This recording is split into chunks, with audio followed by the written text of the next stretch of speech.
Hello, welcome. I've got my Providence Community Library shirt on today. I'm Miss Carla. This is Charlie. She pretty much comes in every time, doesn't she? We're gonna continue reading Caterpillar Summer by Gillian McDunn. And I want to mention, so I don't forget to at the end, if you're wondering about what the Providence Community Libraries are going to be doing as far as moving into the next phases of social events and businesses opening and things like that, take a look at our website and find out. There should be details on there. But currently we are doing curbside pickup at all of our branches. I believe all of the branches are doing 2 days a week, but it's not the same 2 days. So you have to check the schedule. And you would call the library on that day during the time frame listed and request books you want. And they'll be prepared for you and brought out to either your car, or if you're walking up to a safe space where you can collect them after we, go back inside the building.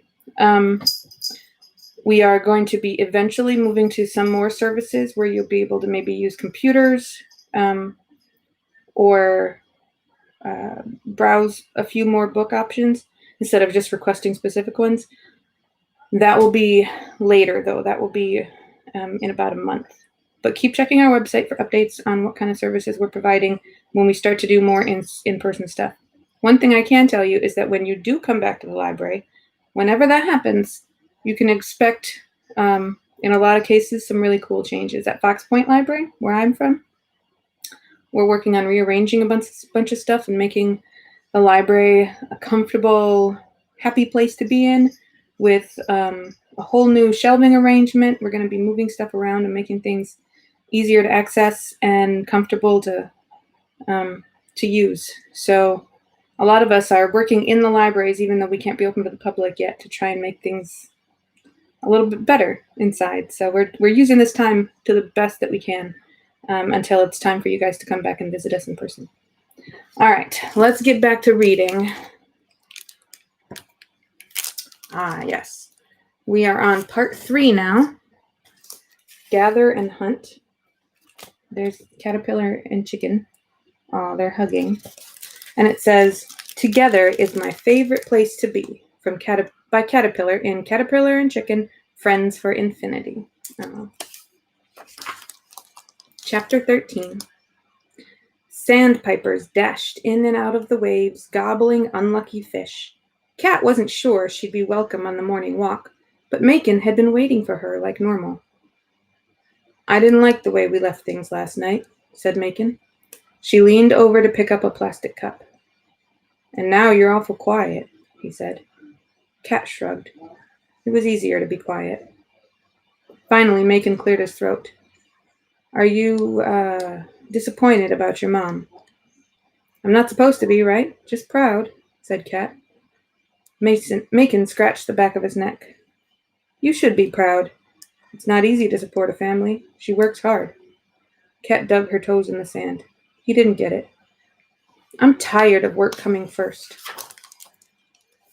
"I'll take the blame for that one," Macon said. Cat glanced at him. He squinted at the water like he saw something far away. "Surgeons don't have dependable schedules. Lots of times I broke promises. I guess that's why it was hard to see you disappointed." That must have been what Mom meant when she said Macon was never around. "Did you fix it?" she asked. "Did you change your schedule?" Macon pushed his ball cap lower. "Mostly I stopped making promises." Cat frowned. "I thought you said half of life is showing up. What does it mean if you weren't around?" When she saw his face, she felt like she'd gone too far. He looked like a half-empty balloon. "If I could go back, I'd do it differently," he said. They turned and walked to the house. It was 15 steps before Cat reached for his hand. It was rough and scratchy. It fit okay. Chapter 14. Lily called it pimento cheese, but Cat was suspicious. She prodded the orange mound. "Doesn't look like any cheese I've ever seen." Chicken patted it with his spoon. "It's a glob," he announced. "It's glob cheese." Lily shook her head, but she was smiling. Some things look good and some things taste good. I'd pick taste every time. More for me, said Macon, smiling, and reached toward Chicken's plate as if he was going to take it. This worked. Chicken shoveled it in. His eyes widened, and he scooped again. It's better than it looks, he said around a mouthful. Cat tried it. Smooth, with a sharp kick at the end. She had another bite. Lily's kitchen was a delicious place to be.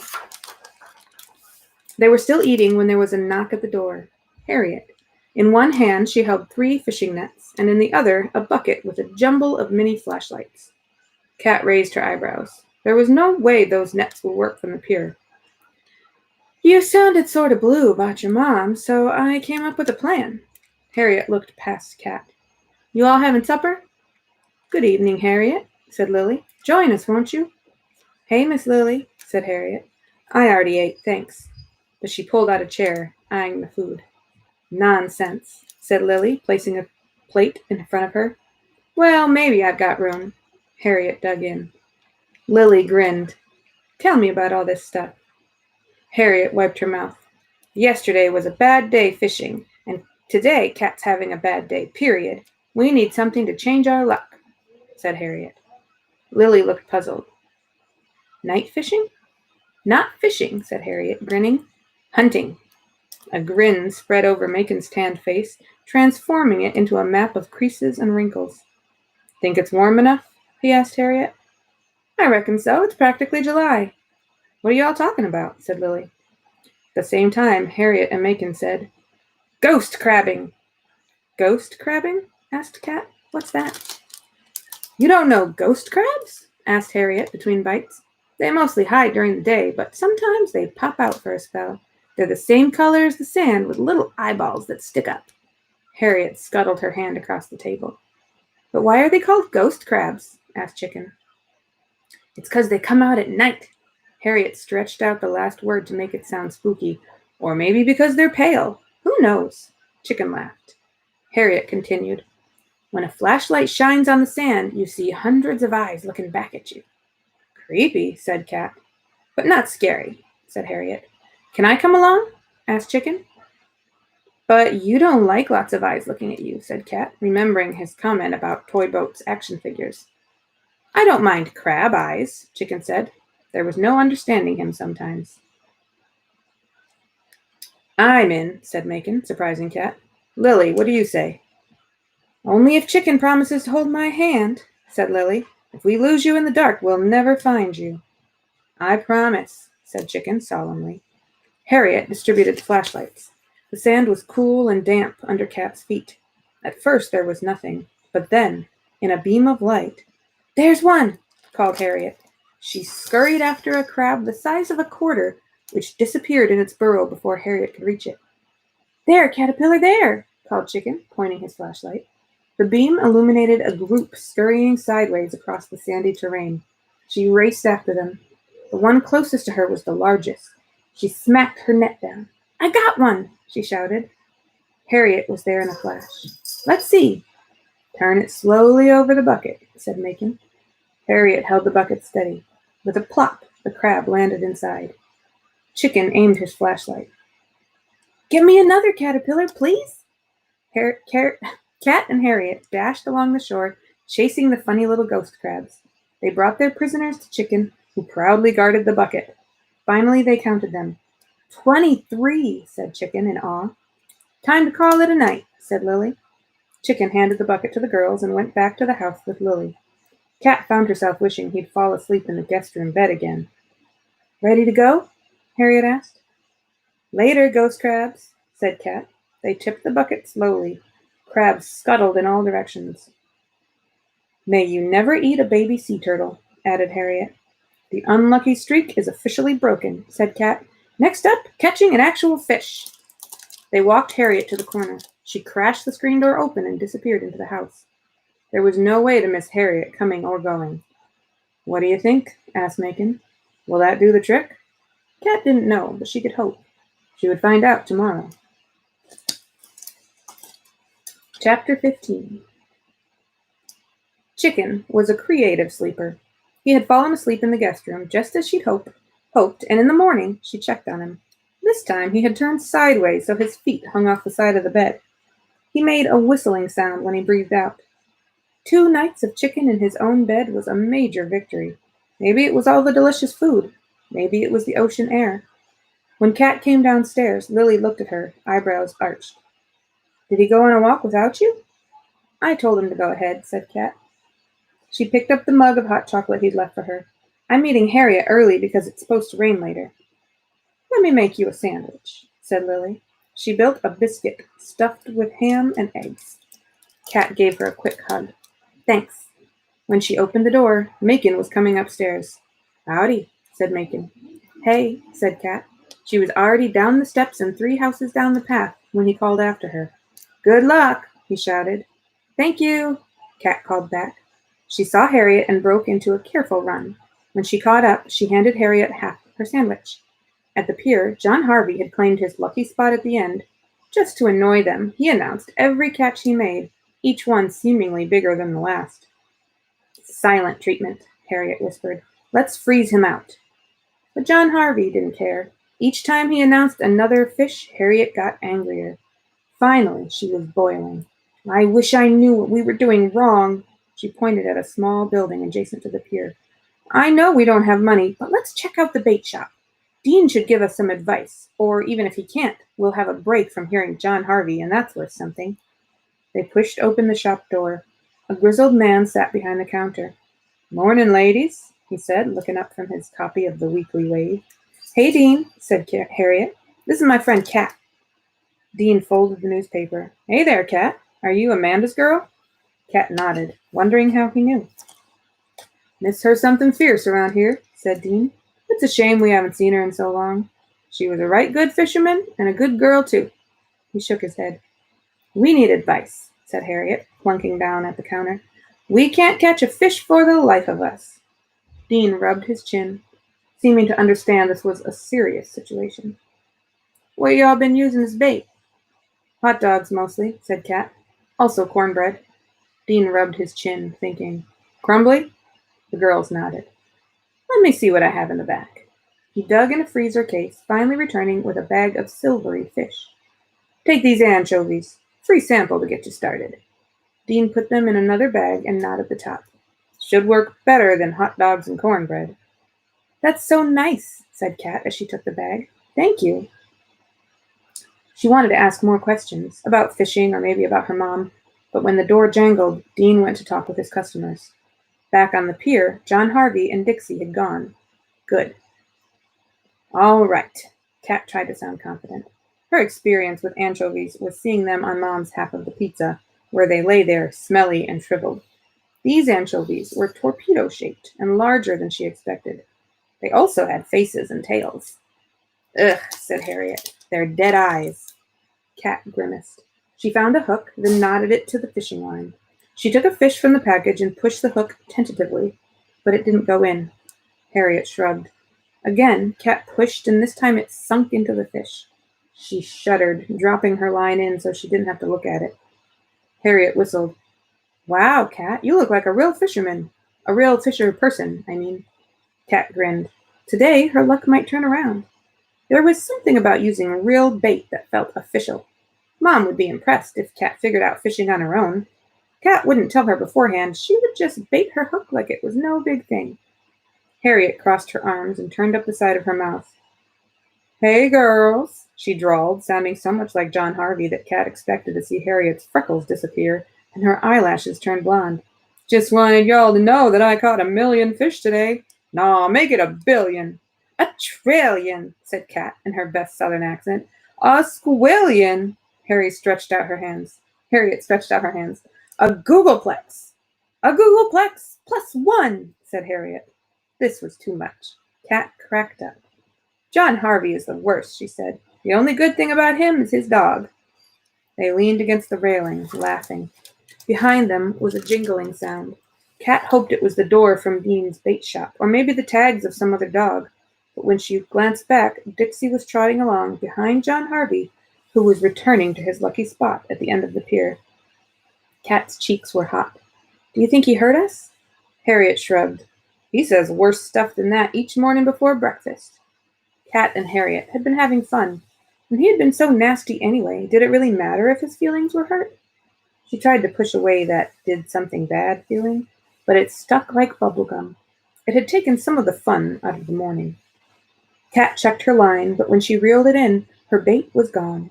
She brought it all the way in and rehooked a different fish, closer to the tail this time. But again, it disappeared from the hook without Cat feeling it. As the day got warmer, the bait got mushy and was harder to hook. She tried until the anchovies were gone, but they didn't catch a single fish. They didn't even get a nibble. John Harvey, of course, caught a ton. He stopped announcing each one, but it was obvious how busy he was. "I wish I knew what we were doing wrong," said Cat. "Yeah," said Harriet. "Me too. We need our own lucky spot." A lucky spot. Lucky bait. Cat didn't consider herself lucky. She wanted to surprise Mom with how much she had learned, but at this rate it would never happen. As much fun as Harriet was, Cat needed someone to show her what to do. Mom couldn't help if she was never here. Somehow, Cat would have to figure it out on her own. Chapter 16. Thunder rumbled over the ocean and rain came in thick drops. Lily tapped at her laptop while Macon read the Weekly Wave. Chicken sat in the laundry basket reading a book about shark researcher Eugenie Clark. Cat sighed. Macon folded the newspaper. "Anyone want to go get an ice cream?" "I'll go," said Cat. Chicken didn't look up. "No, thanks. I'm at the good part. And I've got these." He patted a stack of slick-jacketed library books. Lily closed her laptop with a click. "I think Chicken's got the right idea. It's the perfect day for reading." Chicken pointed to the other end of the basket. "Come in my boat." Lily sat next to him on the floor with her paperback. "I think I'll float in the ocean next to you instead, Captain." Chicken giggled. Cat was learning to trust Lily. She was good with Chicken, and paid attention to what he needed. Still, Cat double-checked that the sliding door was locked before she left. She didn't want Chicken to get any ideas about conducting some shark research while she was gone. Together, she and Macon went down the white wooden staircase. He handed her an umbrella. It wasn't very big. Before she could offer to share, Macon cinched the drawstrings on his hood. "That's all right. I'll walk behind so I don't crowd you." "I don't mind," but he gestured for her to go ahead. She felt silly walking that way, like they were a tiny parade of two people. Macon only made sense on their beach walks. Other than that, he remained a mystery. Rainwater flowed down the road. As they passed Willis General, Macon tapped her shoulder. "Your grandmother said we need hot sauce. I'll duck in here." Cat turned to follow, but he stopped her. "Go on ahead," he said. "Have some samples, and I'll be right there." Before Cat could answer, he disappeared into the store. Sometimes he seemed like he wanted to spend time with her. Other times he would disappear just like that. She continued to the ice cream shop by herself. The letters spelling out Miss Sunshines looked like they were made of pink and yellow sprinkles. Cat shook the umbrella the best she could before pushing the door open. A woman in a pink apron looked up, a smile ready. The place was empty, maybe because of the rain. When she saw Cat, her smile froze for a half second, but then she looked normal again. "Welcome to Miss Sunshines," she said. She called in a sugary, sweet voice. "Hi." Cat looked around. Everything was yellow or pink. The checkered floor, the pinstriped walls, the booths and counter stools. Even the topping jars had yellow and pink labels. The woman, who was older than Mom but younger than Macon and Lily, squirted a cleaner on the counter and wiped it with a yellow cloth. Even the spray cleaner was pink. Miss Sunshine's hair was yellow and her fingernails were pink. It was the most carefully color-coordinated place Cat had ever seen, and it made her kind of uncomfortable. She walked to the case to see the flavors. Ever since she was small, her favorite had been mint chocolate chip, but she thought she might try their special flavors, which included gingerbread island and turtle egg. She examined each container and reread the labels 3 times, but still the woman didn't come over to ask her what she'd like. The door jangled open. Macon smiled, holding up a Willis General bag. The woman at the counter put down the squirt bottle. "Why, hello, Dr. Stone," she said. The hello was all stretched out and sounded like hello. If her voice was sugary before, this sounded downright sticky. Can't believe we are so empty the one day you come in. I promise we usually have more customers. Cat tried not to stare. Miss Sunshine looked at Macon like he was a movie star. Gross. Macon didn't seem to notice. Ah, yes. Well, my grandchildren are in town. You should bring them in, trilled the lady. Macon's forehead wrinkled in confusion. I did, he said slowly. This is my granddaughter, Cat. Oh, said the ice cream lady, looking back and forth. Oh, I didn't know you all knew each other. Sometimes that happened with Mom, where people didn't know that she was connected to Cat and Chicken. But this was the first time it happened with Macon. Cat waited to see what he would say, but he didn't react. He stood next to her and peered through the glass. Which samples have you tried so far? None, Cat answered. None? Macon glanced at Cat, then at the cup filled with taster spoons. He looked at Miss Sunshine, and then at Cat again. His forehead wrinkles went deeper for an instant, and then cleared like he understood something. He put his hand on Cat's shoulder and aimed a smile at Miss Sunshine. It wasn't his usual crinkle-eyed smile. This was a smile Cat had never seen. It was more of a toothpaste commercial smile. Miss Campbell, isn't it? Call me Parker, the woman sing-songed.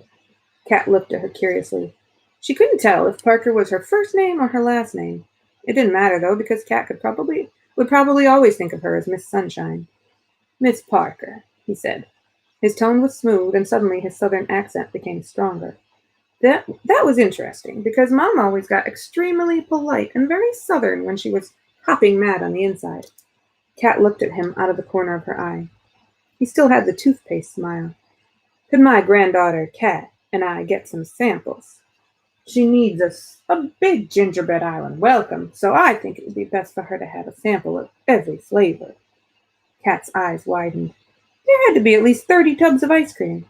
Cat tried to keep her expression casual, like it was normal to have 30 samples of ice cream. No big deal.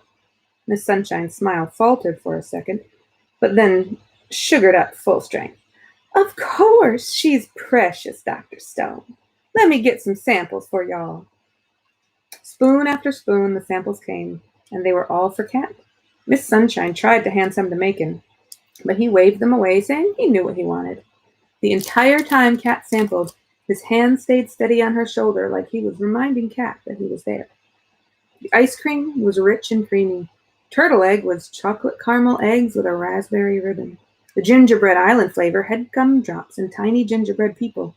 She tried every flavor, even though cotton candy bubblegum twist hurt her teeth.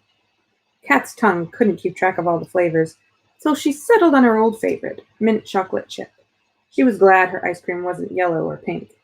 Macon got lemon blueberry. Miss Sunshine scooped with a smile and agreed to hold Chicken's rainbow sherbet in the freezer until they were ready to walk home. Cat and Macon picked a pink booth in the window. Sheets of water poured from the awning. Of course, no one was at the playground, and the library didn't seem to have any business either. It was like the downtown belonged to the two of them. And of course, Miss Sunshine, who had gone back to scrubbing her counter. Immediately, Cat peeled the wrapper from the cone, because it was always the first thing she did. She should have been full from all the samples, but she'd saved some room. If Mom were here, they would talk about the way Miss Sunshine became 100 times friendlier after Macon walked in. It could have been prejudice against what Cat looked like. It could have been ageism, since she was young and by herself. Or it could have been something else entirely. But Cat didn't think so. It was hard to untangle the threads of why someone acted the way they did. She didn't know how to talk about it with Macon, or even if she should. She couldn't tell what he thought, what the toothpaste smile had meant exactly. But her shoulder was still warm where his hand had been, and that counted for something. Macon chomped his ice cream, finishing before Cat. He tore the wrapper in tiny shreds. Cat nibbled her cone. Think it will stop pretty soon? He looked startled, like she had interrupted his thoughts. Sorry, what did you say?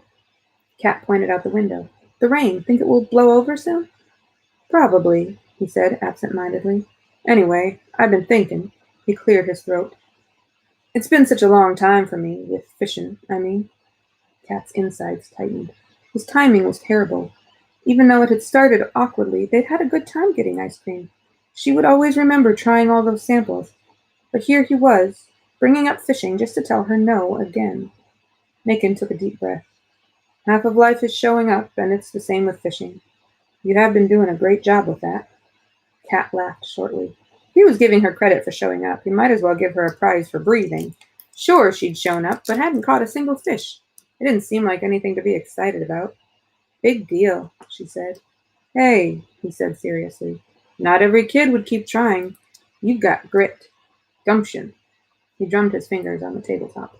In fact, I decided it's not fair that you're trying so hard and I'm not trying at all. So I was thinking I could try too.